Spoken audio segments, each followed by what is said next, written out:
आणि एक महत्त्वाची बातमी आहे, पिंपरी चिंचवडमध्ये शरद पवारांची 20 तारखेला एक सभा आयोजित करण्यात आलेली आहे। या सभेची सध्या जय्यत तयारी सुरू असलेली पाहायला मिळते। अजितदादा गटामधील 90% माजी नगरसेवक पवार गटात जाणार असल्याचा दावा केला जातोय।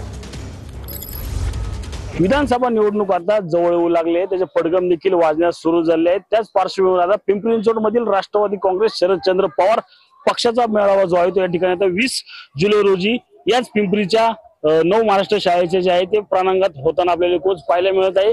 यासाठी आपण पाहू शकतो की या ठिकाणी याच मैदानामध्ये मोठ्या स्टेजचं भव्य असं स्टेजचं काम जे आहे ते या ठिकाणी सुरू केलेलं आहे। पावसाळी दिवस असल्यामुळे त्यामुळे या ठिकाणी वॉटरप्रूफ असा मंडप जो आहे तो देखील या ठिकाणी टाकण्याचं काम राष्ट्रवादी काँग्रेस पक्षाकडून सुरू असलेलं आपल्याला पाहायला मिळत आहे।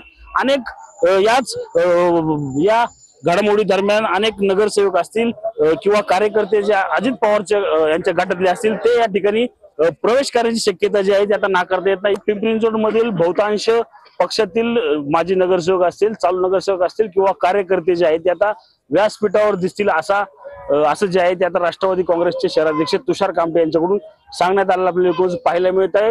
एकूणच पाहिलं जातं आगामी विधानसभेची ही तयारी जी आहे ती सुरू झाली आपल्याला पिंपरी चिंचवड मधून पाहायला मिळणार आहे।